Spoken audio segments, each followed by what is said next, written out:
Okay, so welcome everyone to New Thought Center of Hawaii, which is a sanctuary of aloha for the nourishment and evolution of each individual's unique spiritual path. Thank you to all those tuning in through Zoom and to all of you here in person on the lanai.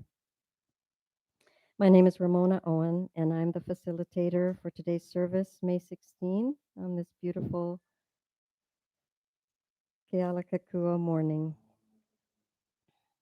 I'd like to remind everyone here on the lanai that at the New Thought, we follow the state guidelines for COVID, which are still in place per Governor Ige. So this means we are to maintain 6 feet distance and wear our mask completely covering our nose. Please don't move the chairs. If you are a couple or with a friend, you can sit where we've placed 2 to 3 chairs together. I am having some issues here with the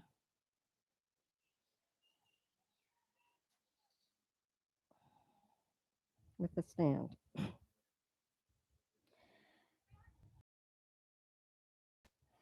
If you need a mask, we have hand sanitizer at the entry table.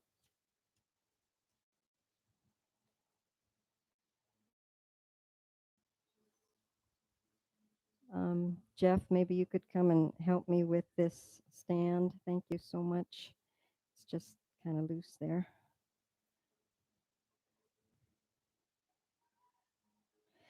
Masks are to be worn at all times, except by the facilitator, the speaker, and the musician while they speak or sing. The koa bowl on this table right here will remain. Place your donation in the bowl at any time. I'd like to thank everyone who came to set up this morning. Our usual team is a little diminished at this time by people traveling or attending to family matters.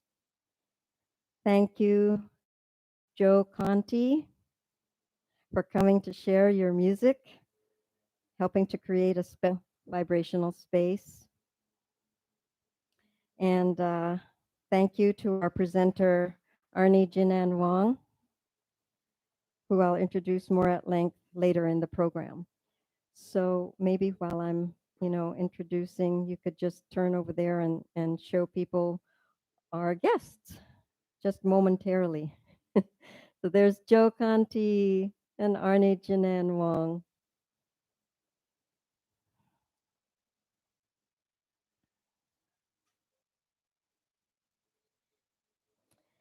So now I'm going to call up Margie, who is going to read the Science of Mind magazine, which we do every Sunday, which has the reading and the affirmation.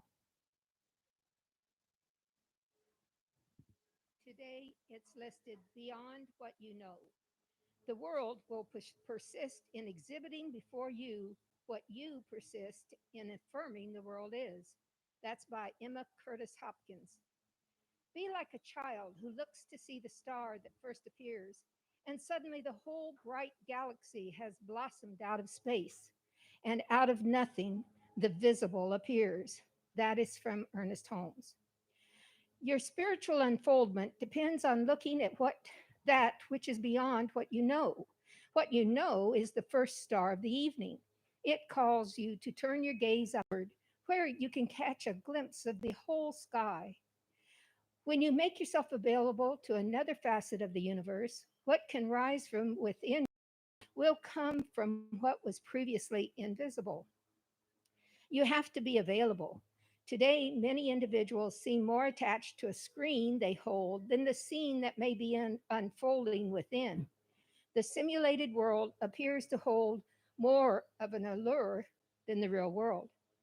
The multidimensional universe is an indestructible whole system, so near that our thoughts can instantly carry us to the farthest reaches of space. Spirit refuses to be divided between here and there.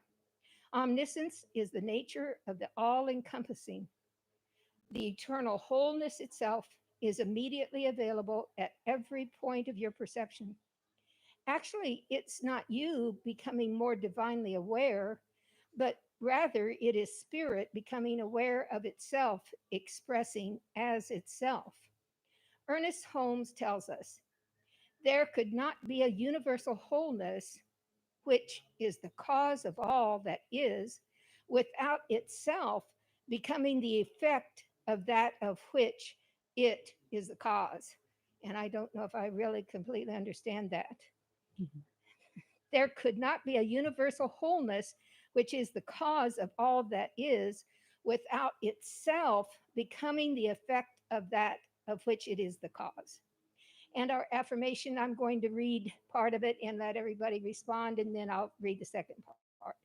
I boldly look beyond my known world.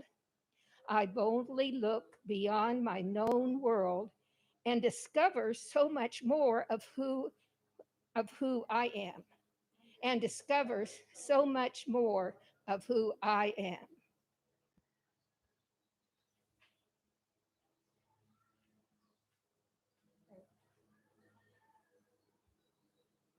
Thank you, Margie.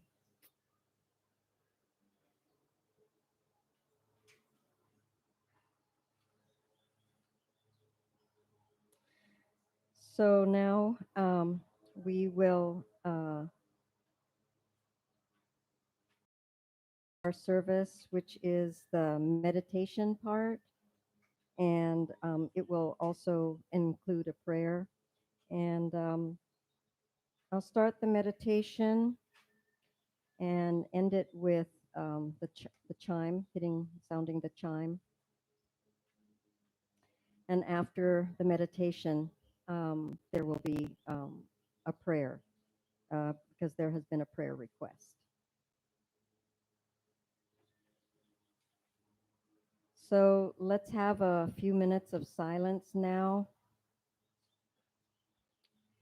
If you would, please put both feet on the floor. Close your eyes on your breath.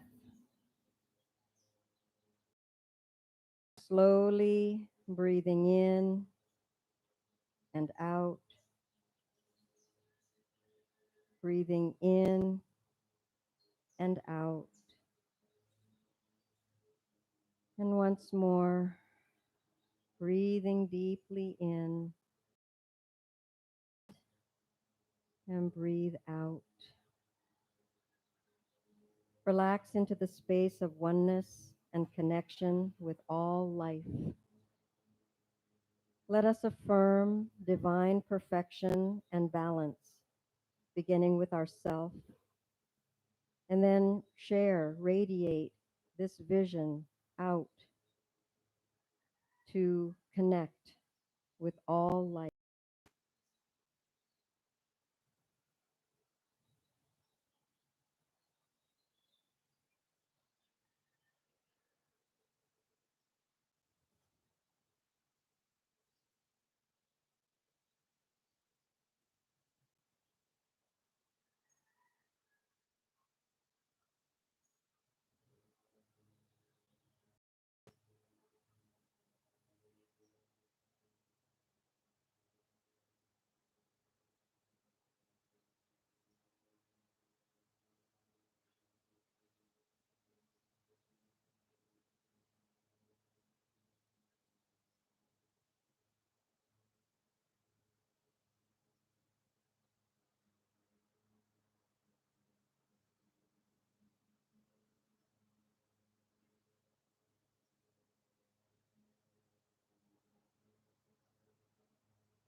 And now, if you would gently bring yourself back into this space, into your body,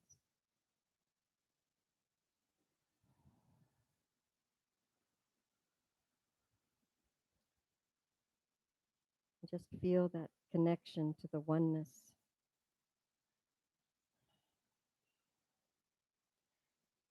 This is also a time for prayer, and I did get a prayer request last night from Pasha McGregor. She's the president of the board. She's at home with Robert McGregor, her husband, who had a medical event a couple weeks ago. And he is dealing right now with pain most of the time. And he will be getting x rays this coming week to determine whether some vertebrae are fractured. He had had a seizure 2 weeks ago, and the fall may have caused some uh, changes in his vertebrae. So I'm going to start the prayer and use the format of mind treatment, which is a Center for Spiritual Living style of prayer that I've been learning and using for the past 5 years. And the way that this prayer is done, it's done uh, by the person saying the prayer using themselves, and then also including the person who is being prayed for. So as I'm using myself, if you feel comfortable, think about using yourself as well.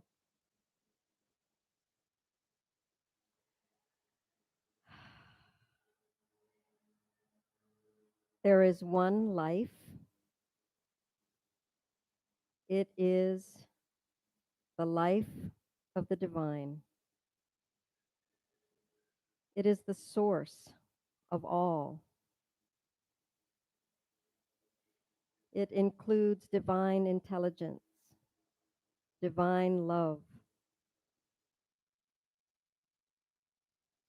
And in considering this one life and knowing that it is the life divine, I know that I am part of this one life as well. And Rob McGregor is part of this one life.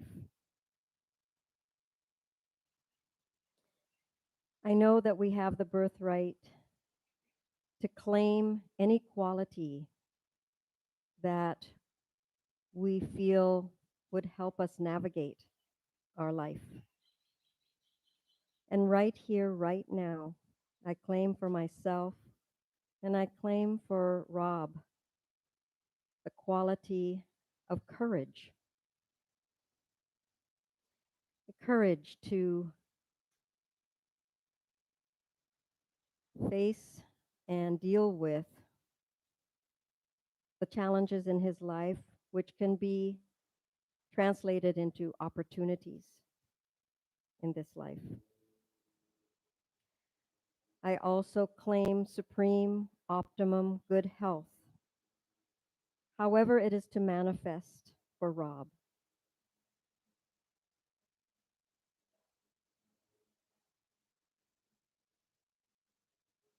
And it is with great and deep gratitude that I now send this prayer into that place of divine law,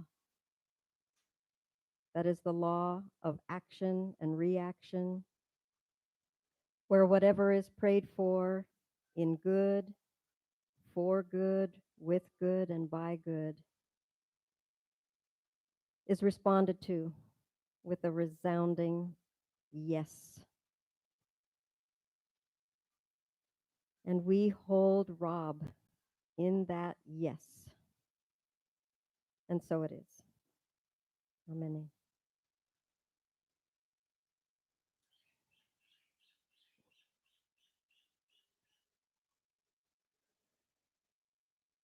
So I just want to do a little bit of housekeeping.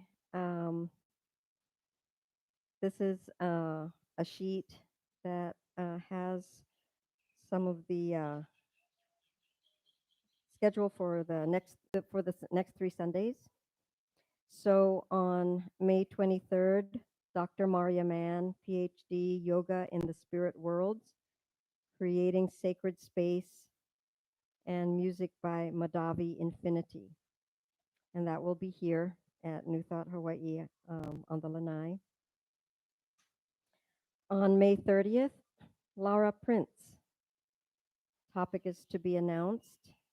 Music also by Laura Prince, doing double duty. Hi, Laura. Weekly classes and events. Sundays, there's a pre-service healing meditation from 9 to 9:30 a.m. by donation in the Honua room. And on Mondays, gentle yoga 5 to 6:30 p.m. with Maria Mann, $15 to $20 drop-in fee. Monthly, last Sunday of the month, there's a produce giveaway after service. And probably as you came in, you saw the table out there, which already has people bringing in produce from their uh, farms and yards. So after the service, you're welcome to go and take what you want from that table. There's some bags there. There's a service opportunity that has sprung up uh, because we have kind of a diminished crew at this time, especially.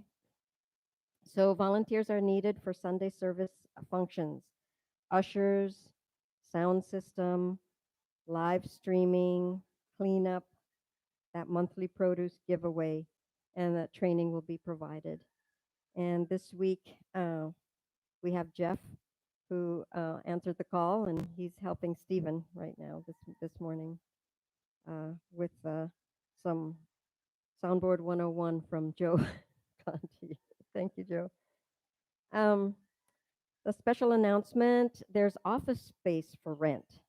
The Maluhia room, which is part of our property down the way here, $400 per month. Uh, I'm not sure what plus GET means, but there's a telephone number here. I'll put this on the table, so if you need to get this number, uh, it will be available. And you can always see some of this information on the newsletter at New Thought Hawaii website. Just newthoughthawaii.com. And to receive the weekly e-newsletter, you can sign up on the website. So again, it's www.newthoughtcenterofhawaii.com. You can also find New Thought information on Facebook and at the website uh, of Dolphin Podners, Podners.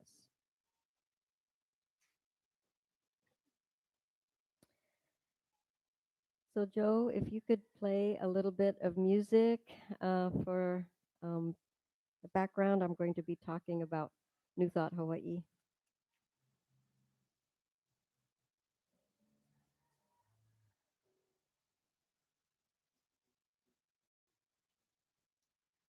Yes, yes, okay.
Thank you, Joe.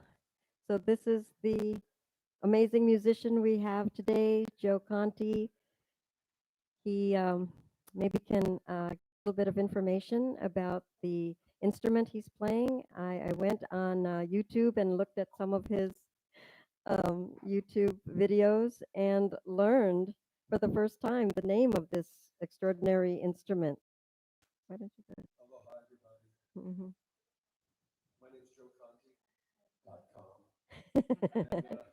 And this instrument was created out of the imagination of a man named Emmett Chapman in Los Angeles.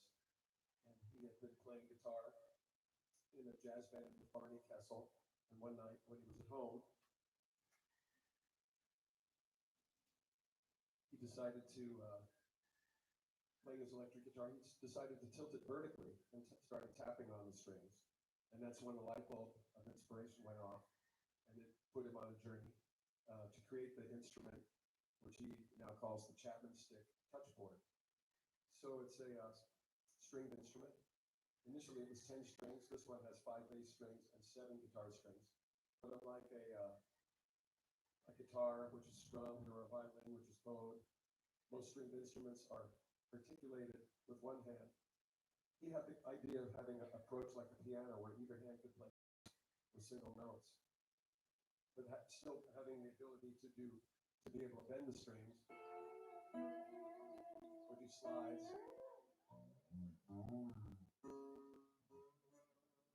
with either hand. So it has elements of a keyboard and elements of a guitar and elements of a bass, since it has bass strings, can play bass parts. And then after years of experimentation, he started making the 12-stringed instrument. This one I have has 5 bass strings. 3 of them are fretless, which makes it even more unique. It's kind of like, it's not like seeing Bigfoot. It's like seeing Bigfoot in a Ferrari. So it's even more different. So it has 5 bass strings, 3 of them are fretless, and it has 7 melody strings. And the 7 guitar strings are hooked into a guitar synthesizer, so it can get keyboard sounds as well. And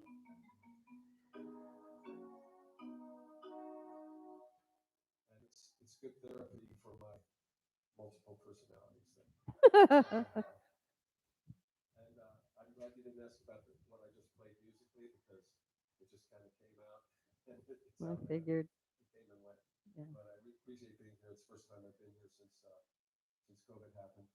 And it's nice to play music for all of you, and all of you watching online. Thank you, Joe. So,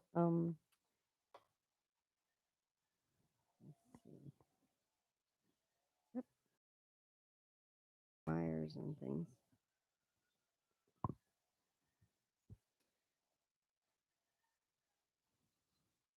New Thought Center is celebrating its 50-year anniversary this year.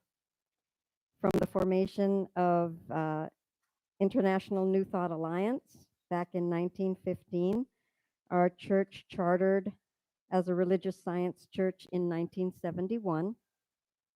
We had a name change to New Thought Church of Hawaii in 1981 and began the practice of ministering to one another in 1984.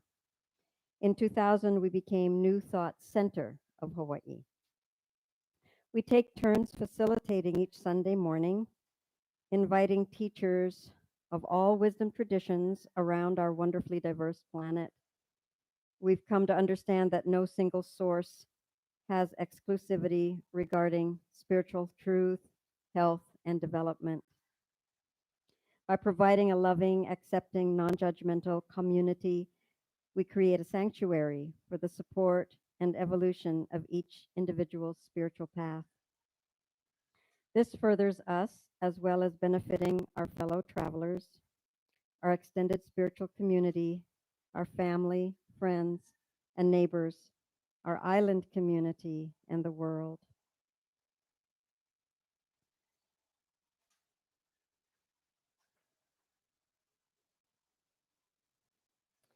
So now we've come to part of our service we call miracles and ordinaries. Miracles because they are unexpected, and ordinaries because they happen in the midst of our daily lives. we have this microphone set up. So if anyone has had a miracle, ordinary, happen in their life recently, or you know, even not so recently, that you would like to share, you are welcome to come up and speak into the microphone here to share it with us. And please keep your mask on and just speak a little bit louder than usual. All right. Thank you so much. So just tell us your name after you, just before you get started. Thank you. Hello.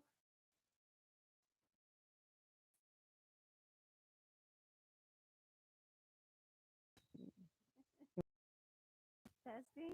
Hello. No, he has Hi. to go and go back to the soundboard. Okay. This is how Stephen keeps trim. He just keeps going. Hello. Testing. There. Hi. There. Hello. Hi. Okay. My name is Sarah, and I've been on the island for a little over a month, and I'm having a fantastic time.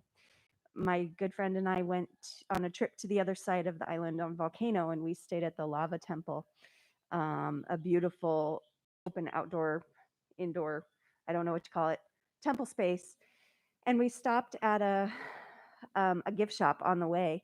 And I have a really good friend that really facilitated me getting here and creating some prosperity through energy work and feng shui in my home.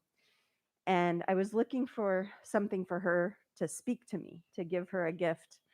And in the shop, I didn't see anything right away. And then I found these gorgeous paintings of Pele. And the particular painting is Pele holding an egg, and inside the egg is a child. And I started to cry. So I was like, okay, that's it. That's my signal that I'm connected when I start to cry. And so I bought that for her. And we continued on to this beautiful Airbnb lava temple. And they had a downstairs and an upstairs. And in the upstairs, they had a beautiful altar. And on that altar, the main picture is the same one I picked for my dear friend Mari. And whoa.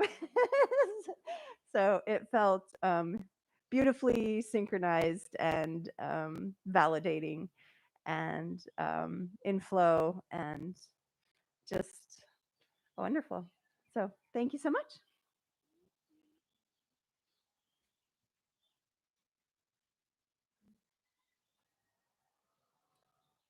So if there's anybody else, don't feel shy. We're all family here. Hmm. Well, there's something that I can share, which I shared a little bit before, maybe 3 weeks ago. Um, I come here annually to spend time with my family, especially my 3 young grandchildren. And one of my grandchildren actually attends Hawaiian immersion school that Jin An has taught at as well, Ehunui. So one of my grandchildren started to have really, really bad skin eruptions. And during COVID, we basically kept the kids at home and not only learned them ourselves, but then Department of Education through the Hawaiian immersion schools developed some curricula that we could use online. So for those 8 months, everything was fine with this little kid. And then we felt like he could go back to his preschool. And as soon as that happened, all these skin things started happening. I mean, really bad. Puffy face, swollen lips, crustiness, you name it. And we were really stumped. And then eventually we just put things together and we think that it was something that was in the carpet that's really old because it's an old building and that staff was happening because of that because it's a carpet where the kids, put their cots and then they have their naps.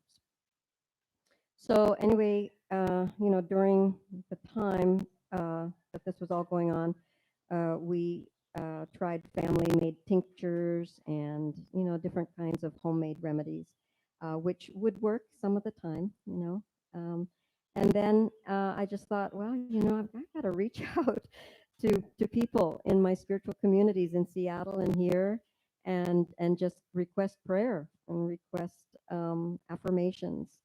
And it was so amazing. It was like less than a week, and things started to change.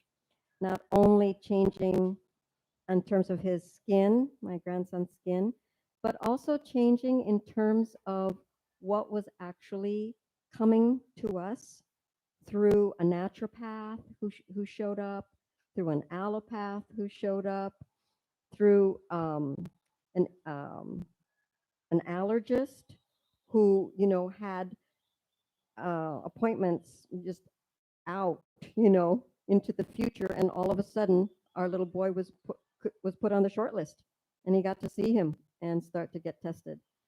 So I just am so grateful for all the prayers here and from Seattle, and just want to affirm how powerful prayer and affirmations are. So that's my sharing. Thank you. So we have time for one more. If anybody would like to come up and share with us. Jeff? Sure. Oh,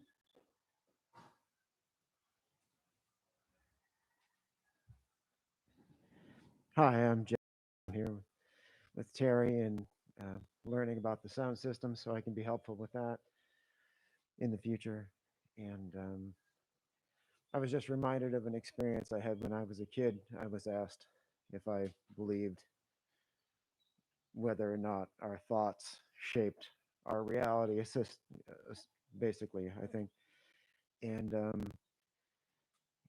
I know on the deepest level, I believe that I have a lot of ego present that would rather be depressed and give up and whatever the usual human struggle, or at least my particular human struggle. But I did have this experience when I was a child that I harken back to a lot. And I was asleep on the couch in a living room, or I was having a dream that I was asleep on the couch in the living room, and on the fireplace was a candle and it was not lit, and I was looking at the candle, and I just said light, and the candle lit, and I thought, oh, that was cool. And then I realized that I was actually awake, and I sat up and I stared at the candle that was now aglow. It was burning, and I just got up and licked my fingers and put it out and went upstairs and went to bed. And of course, no one believed me, and I don't expect to be believed even now. But it is an experience that I truly do believe that I had. If you were to put me on a polygraph machine right now, I think it would show that I at least believe that I'm telling the truth. And so I do believe uh, that thoughts shape this reality. And when I was asleep, or when I believed I was asleep, I had this ability to manipulate the physical around me. And there it is. So yeah, strange, but not. So yeah, thank you.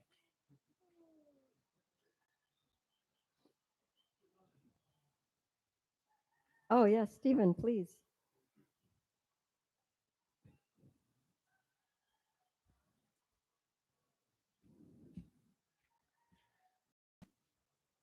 A couple of miracles. Some of them are ridiculous. It's my favorite thing is to share the ridiculous because, like, to me, that our whole concept of reality is ridiculous. Not in a bad way, but we ought to get a good laugh out of it. All of our mistakes and our mistaken thinking. Um,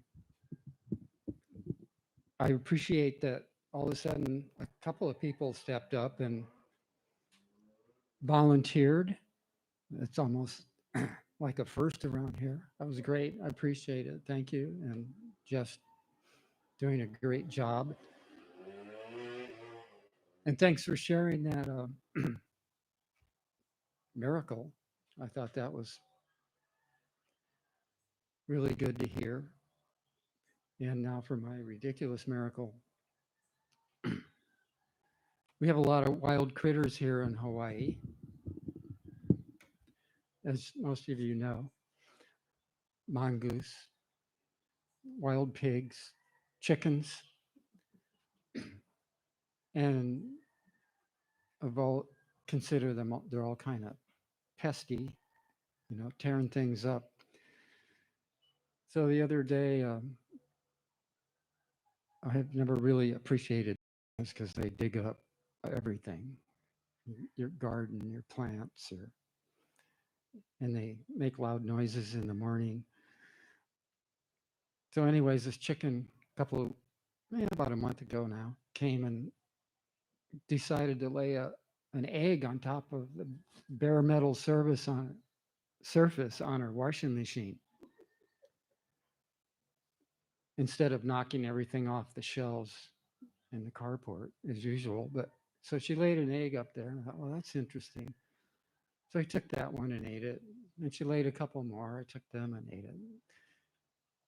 And then I started feeling sorry for her.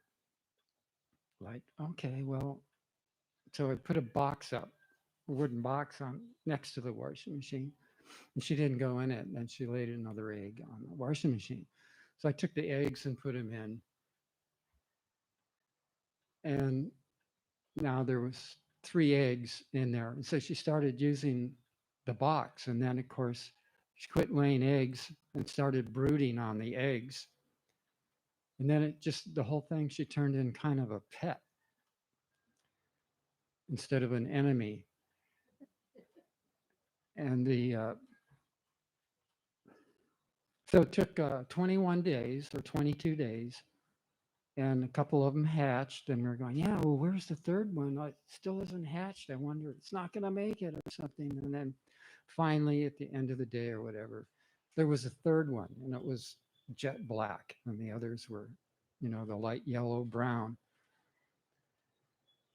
And in the end, I had to get them out back into the world. I had to take the box and put it somewhere else and basically dump them all out because we started feeding them in the box, and I guess she didn't want to leave. So, anyways, now they're all pets. Well, the mongoose quickly started eliminating the baby chicks. And then, like a couple of days later, we go, well, there's none left. I see the mother hen walking around, like, where am I? Where's my chicks? And we thought, well, that's too bad. That's, those darn mongoose.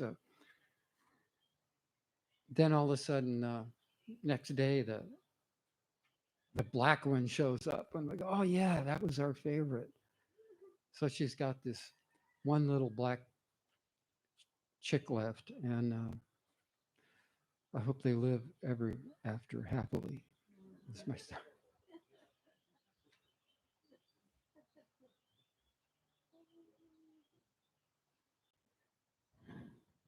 Thank you, Stephen. Thank you, Sarah. Thank you, Jeff. Thank you, Stephen. And I think that was it, right? Yeah.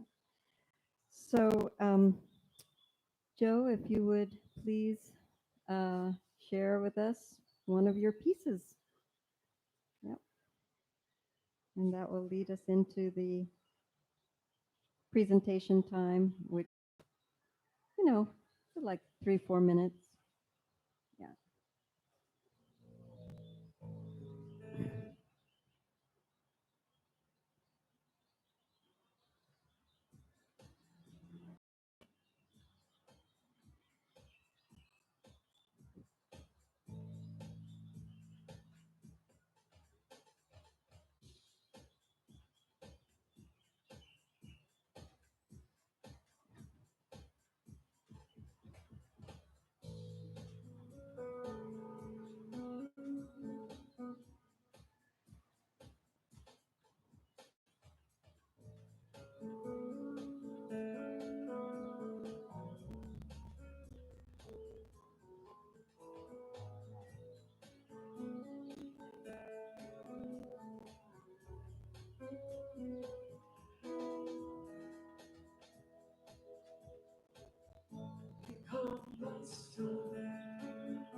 long, cold, lonely winter. It seems like years since it's been clear. Here comes the sun,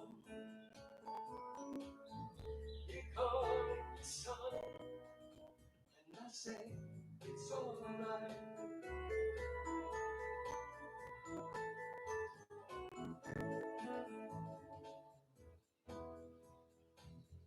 Little darling, I feel the ice is slowly melting.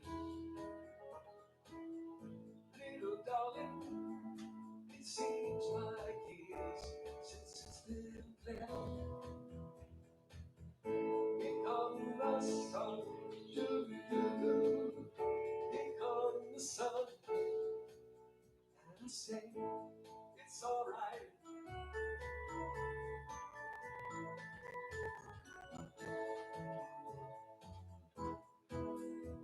Sun, sun, sun, here it comes. Sun, sun, sun, here it comes.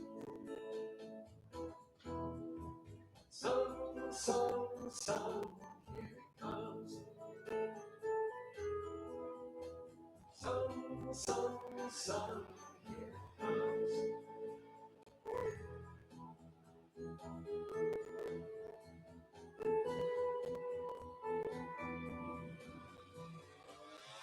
Little darling, it's like a journey to places. Little darling, it seems like years since it's been here. Here comes the sun, here comes the sun. I say it's alright.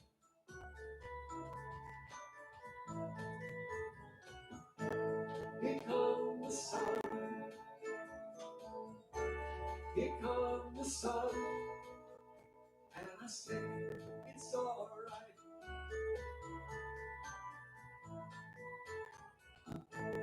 It's alright.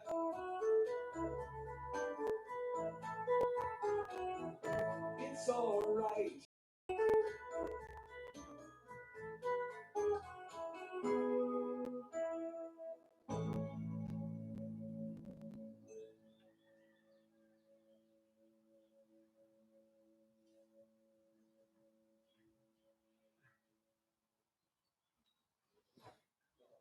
Oh, thank you so much, Joe.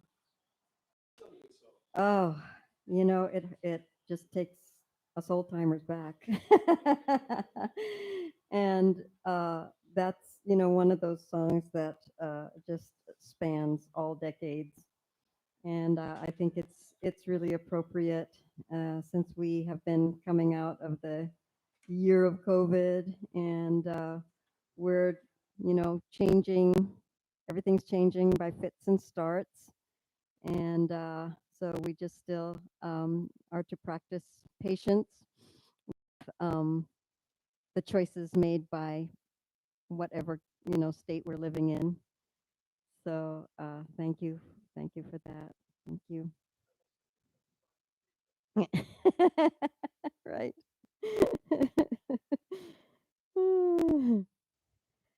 So we are at the part of our program where we have a presenter to introduce, and we have with us today Jin An Wong. Thank you for agreeing to come and speak and maybe demonstrate for us today. I met Jin An Wong maybe about 2.5 years ago. We still had a member here named Nigel, and Nigel had been taking the yeah, had been taking Tai Chi with Jin An. This is part of my facilitator duty, is getting my exercise, bending down, doing the squats.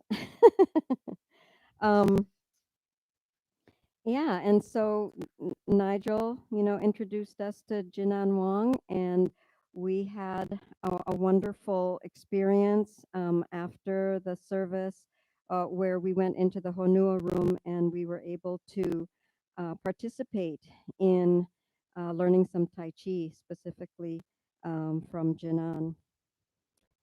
So Jin An Wong has received many awards, including an Emmy and a Clio, and the Clio is a very interesting award for animation. It's an international award. So he got an Emmy and a Clio for his work in animation spanning over 30 years in the Hollywood film industry. And from his earlier works, Tron, Heavy Metal, and Dora the Explorer. As a grandmother, I was really pleased to see that. To his recent work as art director and director of Tales of the Maya Skies, an animated full dome feature film created for planetariums, which will be playing at the Imiloa Planetarium in Hilo. He also has been teaching animation for over 10 years at the Academy of Art University in San Francisco, Expression College of Digital Design, San Francisco State University, and California College of the Arts in San Francisco. Since he relocated to Big Island in 2016, he's been teaching art and animation at Konawaina Middle School, Ehunui Hawaiian Immersion Language School, and Ho'okena Elementary School.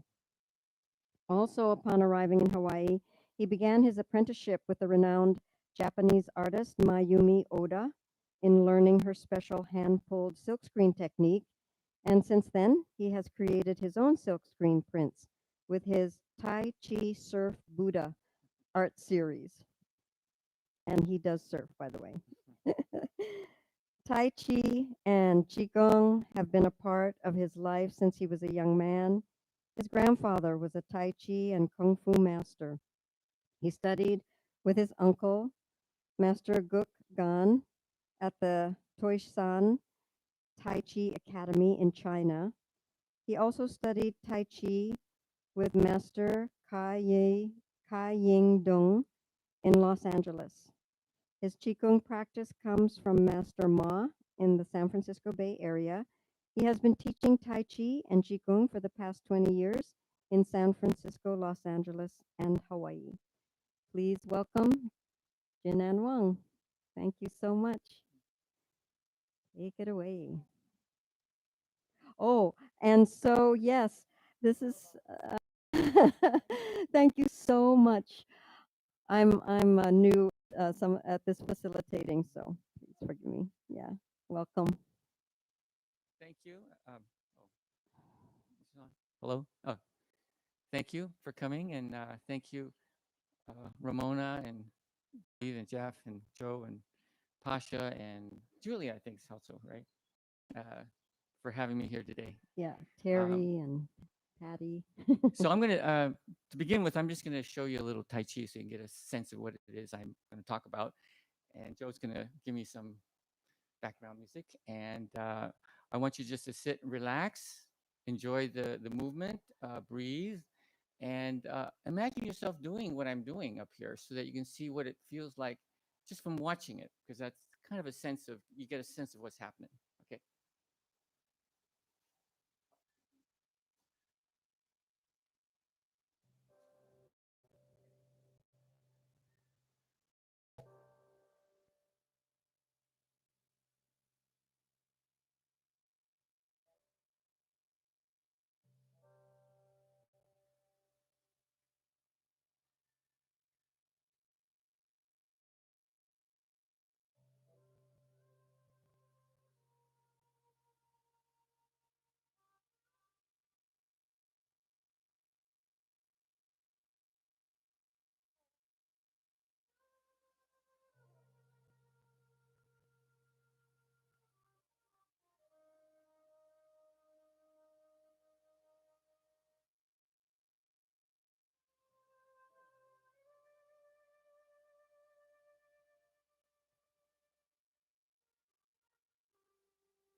that was just a little demo of the Tai Chi that I teach.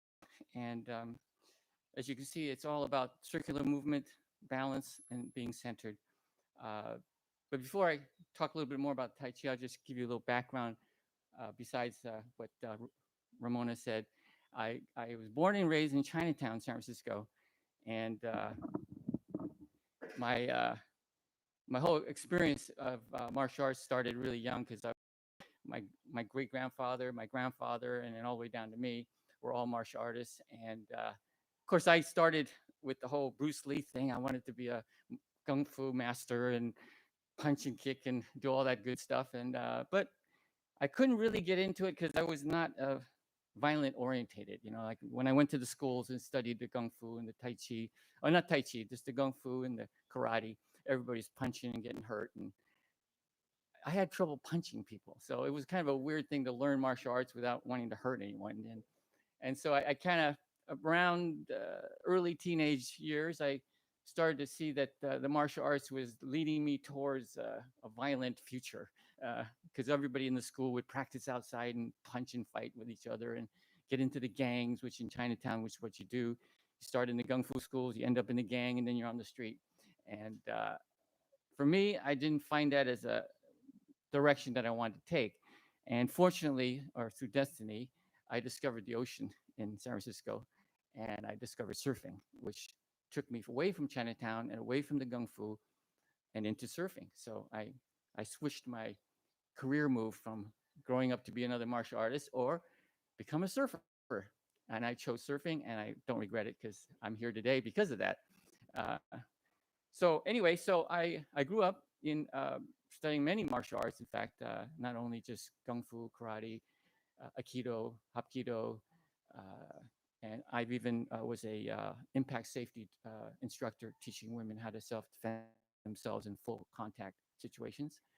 Uh, and then I think around my 30s is I got went through a divorce, really heavy, and in that darkness of that space, what I was in, somebody invited me to a Tai Chi class, and I just thought, I'm not going to do Tai Chi until I'm like 80 or 90 because I got too much energy, you know. But then I went there, and there was like 40 people in the room moving silently, and all I could hear was their tennis shoes, you know, and it was like, wow. And I thought, that's kind of cool. I want to try that, you know. And when I did, it just released all this negative energy I had about my divorce and my life and everything. And then I realized, wow, this is what I need to get into. So I dropped everything else and just studied Tai Chi for about 8 years. And then I went from there. That was in LA, and then I went to China, to where my family is, and my uncle. My father took me to China for a trip up the Yangtze River because I think the Three Gorge Dam was going to be built, and he wanted to see the river for the last time. We went to the village where my family's from, and my uncle had a Tai Chi school there, and we went there to have lunch. And my father goes, "Oh, my son, he studies Tai Chi, you know," and he goes, and my uncle goes, "Oh, really? Show me." And I went, well, we just came over to have lunch. You know, I'm not really, just go ahead, do it. We'll talk. You know, and so my father and him chatted, had tea while I'm standing in front of them doing my whole Tai Chi set that I learned, you know. And when I finally finished, he goes, "Nice movement, no substance. Tomorrow morning at 6 a.m., come to the school. You're going to come here at 6 a.m. and 6 p.m. every day while you're here." And I was there a month. And he said, "I'm going to teach you some Tai Chi to take back to America because Americans have no patience. So instead of teaching you the 108, which you already know, I'll teach you the 8. And 8's you know, short enough, and you can get everybody out there." So I went there in the morning, and he didn't teach me. It was his students, which were these 60-year-old women who were like, they were like the Hulk. You know, they're strong women, and they could hold their legs up like that without shaking. And and I said, "Okay, I'm here," you know. And they said, "Okay, great. We're going to teach you. Before we teach you the 8, we're going to make sure you know the 108, the 78, the 48, the 24. Then we'll teach you the 8," which took like the whole 4 weeks I was there until the last 4 days. Then I learned the 8 finally, and that's what I took back to teach here. So I wanted to tell you a little bit about Tai Chi if you don't know, and I'll have to read it because it's a little technical, but still you can get it. Tai Chi is an art embracing the mind, body, and spirit. It is one of the most effective exercises for health in China. Although it's an art, depth, and knowledge and skill, it's easy to learn and delivers health benefits immediately.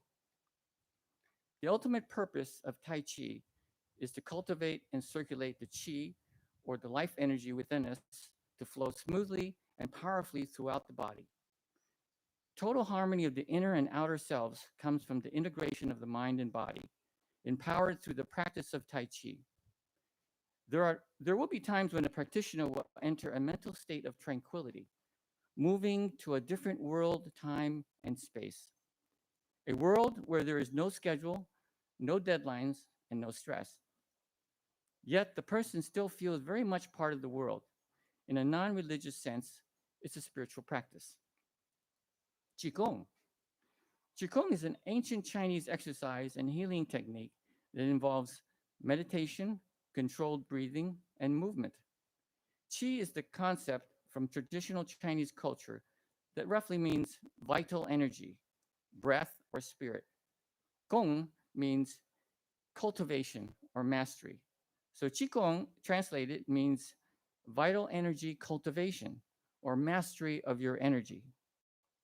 There are so many forms of Qigong practiced throughout the world. Some of these forms involve breathing and meditation to promote spirituality and health, while others are more vigorous and include martial art exercises. Tai Chi is sometimes referred as a form of Qigong because it circulates, moves, and helps manage Qi.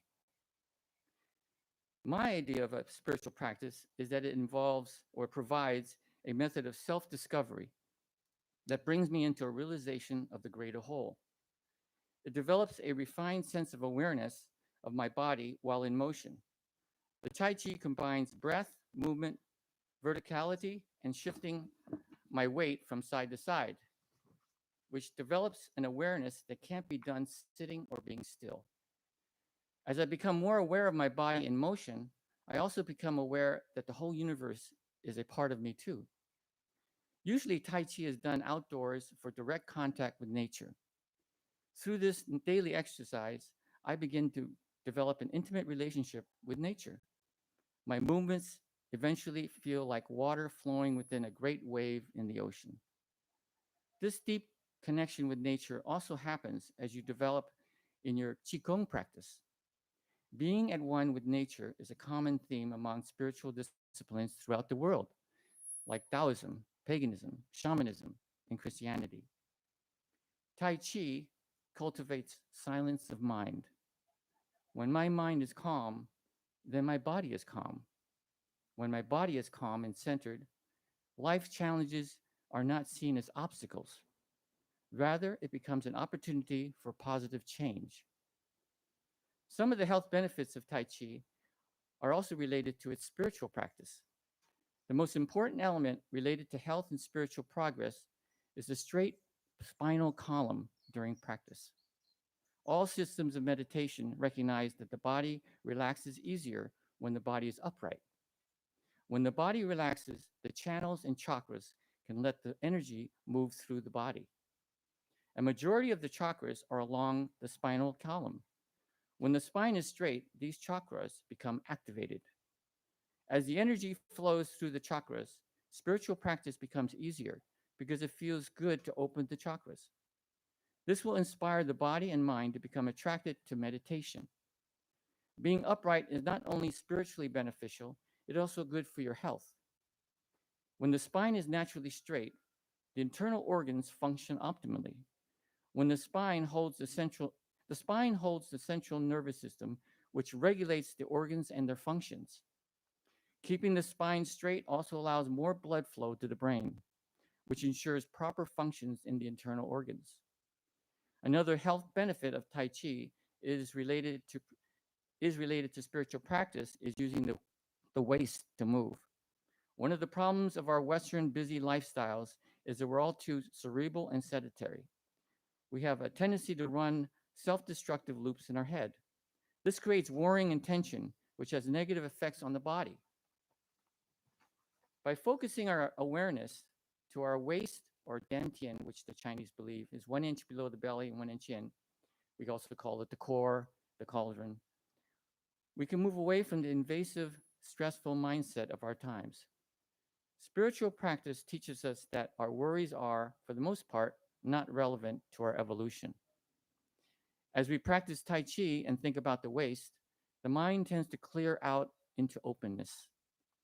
Using the waist to move also creates a gentle massage of the internal organs.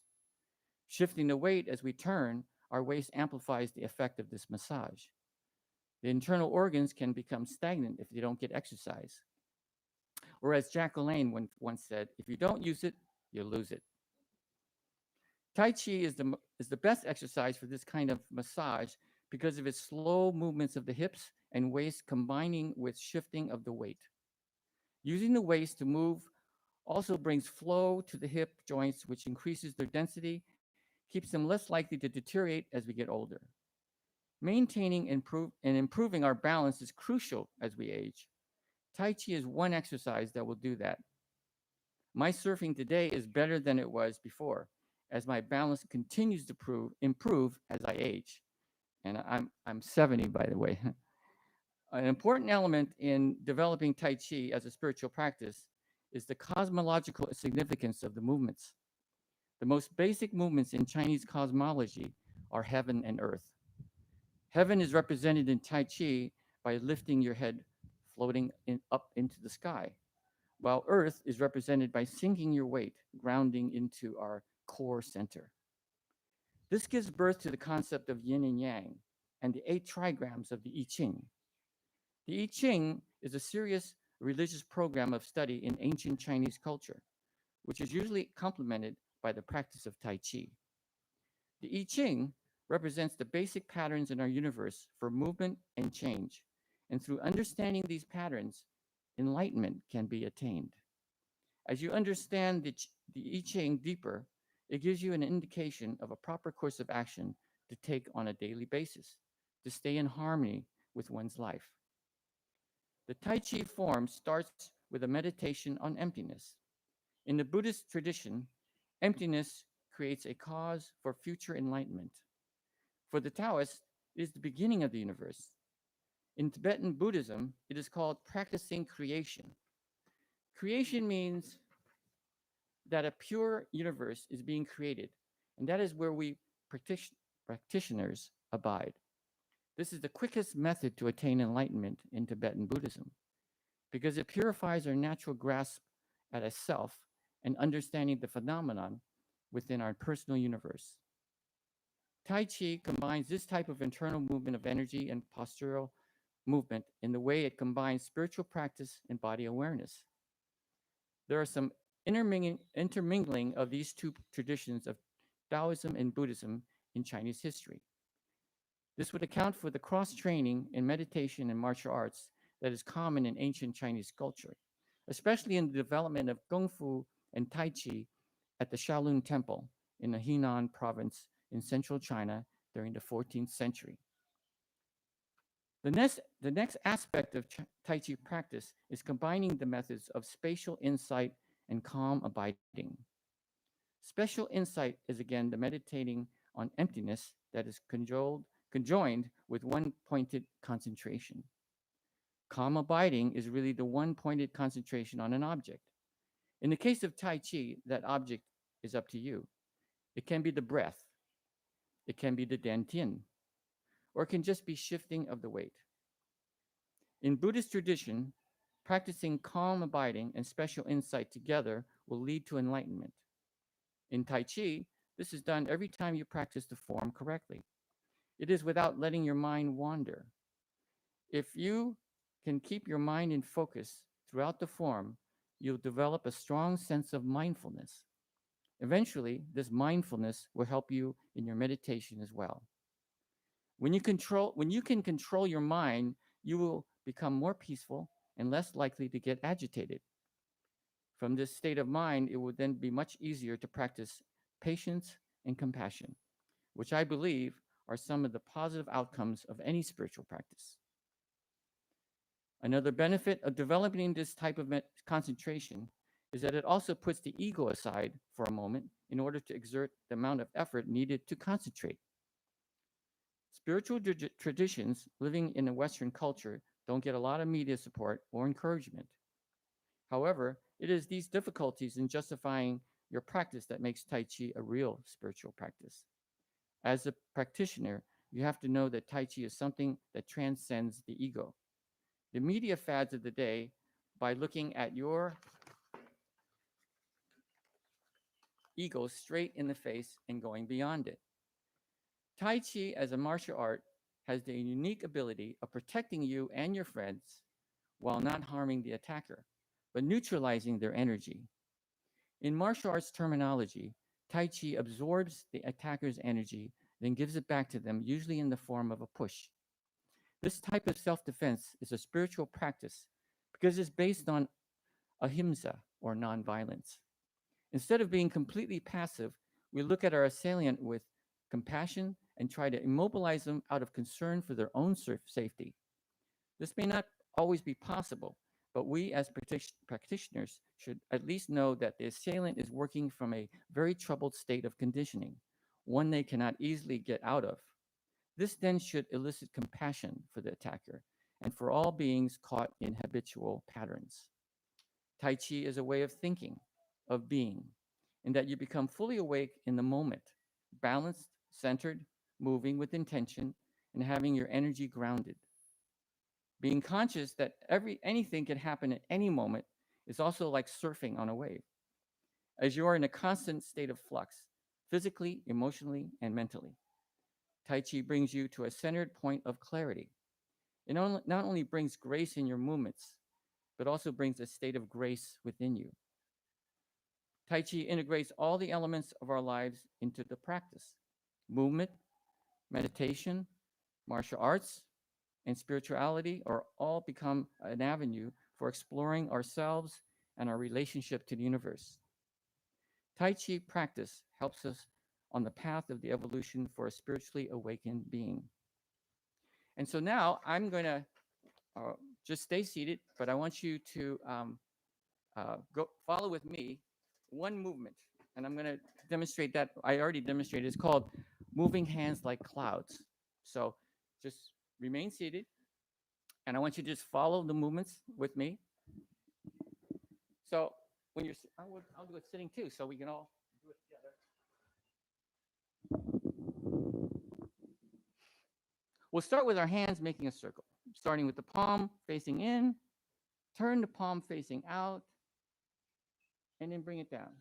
It's like a circle. So you can start here, palm in, turning the palm out, and then come down. It's a circle.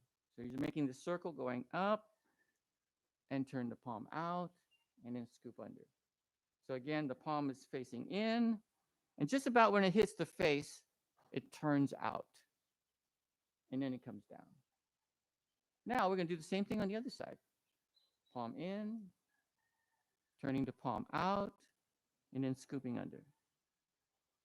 Now we're going to do the same thing on each side. So we're going to do one, which is palm in, turning to palm out. And as I start to drop, the other hand starts to pick up the circle.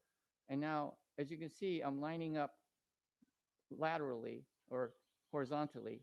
And as I turn to here, we're now vertically. So as this one goes down and one goes up, here's the horizontal, here's the vertical lineup, horizontal lineup, vertical lineup. So you see how the hands are just making a circle. One hand is turning in, palming to turn out. And as it drops, the other one comes in, turning to come out. You can see this sort of a combination of overlapping action. The action is just a circle of one hand, turning palm in, turning palm out, and then the other one. So as we do it back like this together, now I want you to turn the waist as you turn the palm out. Just turn the waist a little bit and then drop. And as the other hand comes up, turn the waist the other way. And now I would like, if Joe, would you like to give me a little backup while we practice this just for like 2 minutes? I'm going to do it standing up. You guys can continue doing it, and I'll just do it so you can see it standing up. Okay, ready? Start with the hand. Turn the waist. Palm out. Turn the waist.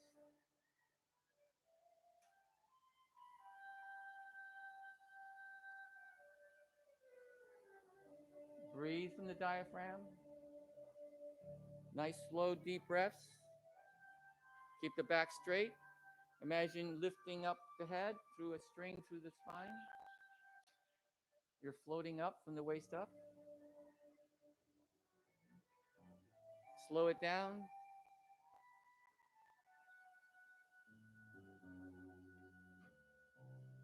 Keep your back straight. You're just rotating down the center line.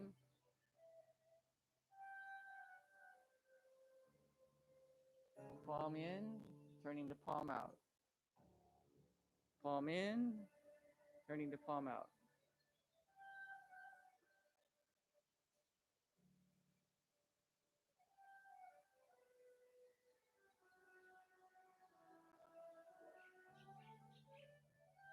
One more.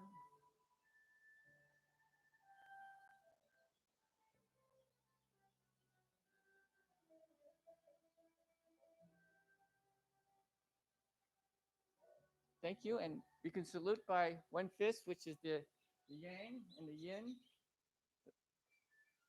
You wrap the yin around the yang, and then you let the yin rise, the yang opens. They both take down to the sides and bow. And thank you. If you have any questions, I'll be free to answer any questions you might have or anybody might have. Otherwise, thank you for coming. Anyone? Oh, yep. Any questions? Anyone? Oh, yes, right. On my table there, if on my table over there, if you want to sign up, I have Zoom classes that I do on Tuesday and Thursdays, and I do live classes at Ginger Hill Farm and down where I live, down in South Kona. But I'm planning to start up again at Paliaku Gardens and at the Hawaiian Coffee Gardens up by in Kona. But I don't have it scheduled set because we stopped it during the COVID and we haven't started since. But I plan to get it started. So if you sign up, give me your email, your address. One side is for Zoom classes, so definitely the email, and the other side is just so I can reach you for let you know if you want to take one of those classes either in Kona or over here at Kealikakua or down where I am. So yeah. I when I went there when my father was the last time we went together, and the last time I was in China, and that was like 2000, around 2000, and yeah, but I went there in 1980 when the village was just 4 blocks long. Now it's like a city, but when I went to visit in 1980, there was it was like uh, there was nobody riding. I mean, everybody was on bicycles. There was, nobody was even driving in cars. It was pretty backward back in 1980. And then when I went back in 2000, uh, there's still a lot of bicycles, but it was more cars and more people. Even more people. And there's a lot of people there. Yeah, but it was. I've been there in 1980, and I think I was there in the mid 90s, and then I went with my father because he wanted to see the Yangtze River got filled from the dam that they built at the far end of the Yangtze River, and it rose up 330 feet from the level that the river is, which means that entire cities that were on the coast on the river were going to be underwater. 300 feet is pretty high up. So the one city, I think it was called, I forgot the name of it. Anyway, they had to evacuate the entire city.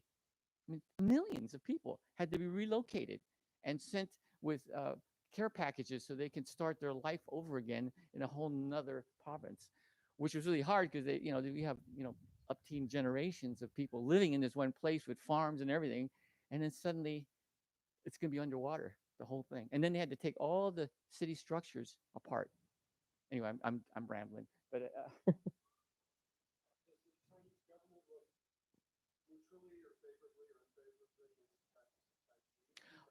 Tai Chi is fine. It was Falun Gong that they were really against, and it was because it was kind of a offshoot of meditation, and there was a kind of a cult kind of philosophy behind that, which was not. They were willing to protest. Tai Chi is a totally different thing. It was developed by the Shaolin Temple, but then the Shaolin Temple was closed by the government back in I think the 15th century or so. because they were so powerful that nobody could, even the military couldn't fight the Shaolin Temple. So they closed them. They stopped all the temples. They all went underground, and continued to flourish through the many years. And in one year, or one moment in time, an emperor decided to unify the country by having an exercise. And his advisor, who was a Tai Chi master, said, Tai Chi is the answer. So that started around, I guess, around the 18th century into the 19th century, where everybody was learning Tai Chi and practicing in the park. So when I went there in 1980, that's what I saw, was everybody still practicing in the park. At early dawn, I had my bicycle right into the park about 5:30, 6 in the morning before light. Around 6, with light would be coming up, and the park was filled with people. Everybody was doing Qigong, Tai Chi, fan dancing, sword fighting, and ballroom dancing. Yeah, yeah, ballroom dancing with the big speakers, and they're playing ballroom music, against a guy doing a sword. It's pretty radical, and and then that's where I learned a lot of stuff from them, and I hired a couple of masters that I met in Shanghai, and when I was working there, I was able to learn more about the the Tai Chi and Qigong and martial arts. Well, does anybody have any other questions? Okay. We are so grateful for you coming here and not only teaching us, but demonstrating as well. And I was just telling Jin An Wong earlier that um, I began a Qigong class last year, and it got me through COVID. And people are, doing classes via Zoom. You're doing the classes via Yes, Zoom. yes, I'm doing Zoom Yeah. classes. So I would encourage, anybody who's interested to follow up and get some information. It's really centering. And I know for myself, I went through some health events earlier this year, and I think that the whole previous year of doing Qigong really helped me to, go through those health events with more strength. So Yeah, the yeah. Tai Chi and Qigong are non-invasive, zero impact, does not raise the blood pressure or heart rate. It's been clinically proven to reverse and stop arthritis, depression, and also it improves and boosts the immune system. It actually boosts the regulatory action of the T cells. So it's really it does a lot of internal healing and internal health, going from the inside out to the body versus the outside in, which is the usual idea of health, is you're working with weights and doing lots of physical stuff. But the Chinese also believe that there's the internal system that needs as well as much of a workout as the external, which is the muscles. And the internal system, developed through Qigong and Tai Chi, has been perfected for over 1,000 years. And what it does is it allows you to stay fit and in a healthy state right to the end. Mhm. You don't end up in a hospital plugged in. Mhm. You end up doing your Tai Chi at the end Mhm. because you have kept motion going. You've strengthened your muscles from just being. I mean, imagine just doing this every day, and then your arms are moving constantly. So you have all the muscles. In swimming, which is one of the uh, they say it uses the most amount of muscles and action. Swimming does. It's like something like 40 something different movements at the same time when you're in the water.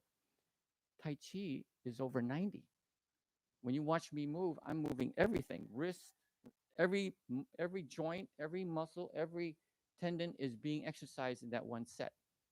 Not only that, but you've got the meditation going on, you've got the chi building. So there's all these things. It's amazing. I can't say enough about it. I just think it's really something everybody should add into their program, like brushing your teeth. It's something you want to have, and just do it. The Tai Chi set that I teach only takes 4 minutes, 5 minutes to do. Even if you just did that once a day, you'd have a benefit level that would just slowly rise up over time. It's not about the amount of exercise, is the consistency. It's just doing it every day. And that practice, whatever you do, I mean, meditation is great. Now, add some kind of movement or motion or something that also helps you to find your center in motion. That's also beneficiary for as you reach and we get older. And as we get older, as you were saying, that people can fall because they lose their balance. They don't have the agility and the mobility. They're stiff because they don't move. They sit too long. They don't exercise, or they say, like my wife says, she says she exercises in Miami all day, and I said, yeah, but that's just lifting things and putting stuff around. That's not exercise. Tai Chi, you get the whole thing. And it's only 5 minutes. So there's a difference between just moving around all day and a sequenced uh, pattern of movement that was designed for a certain purpose and perfected by uh, people that spent their whole life doing that alone. So that's why I think it's great that benefit. If there's any treasure that comes from the East for me is Tai Chi. So if there's anything you'd like to grab from the East, that would be the one thing to take.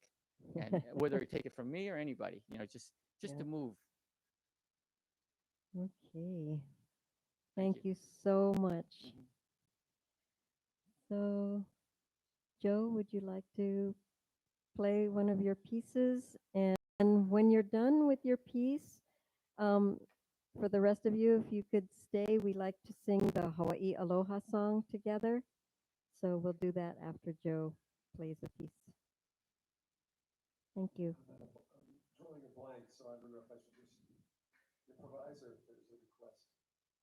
Well, To fill the request. improvise is fine. Yes. And so yeah, why don't you, oh, did somebody request something? Okay.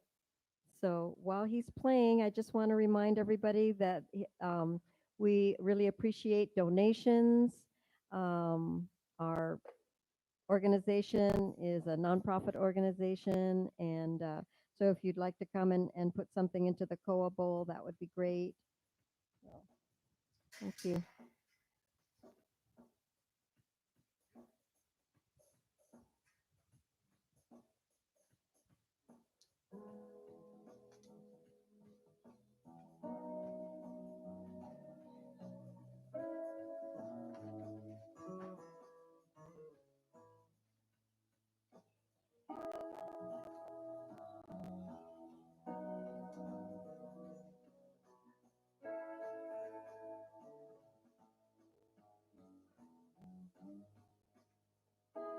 One love, one heart.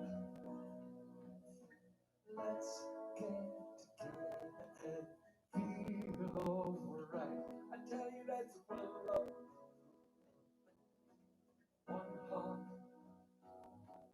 Give thanks and praise to the Lord, and I will feel alright. Let's get together and feel alright.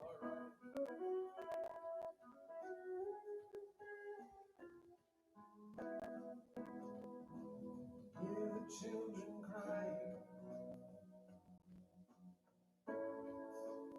Hear the children crying. Sing, give thanks and praise to the Lord. We feel alright. Give thanks and praise to the Lord, and I will feel alright. Let's get together and feel alright.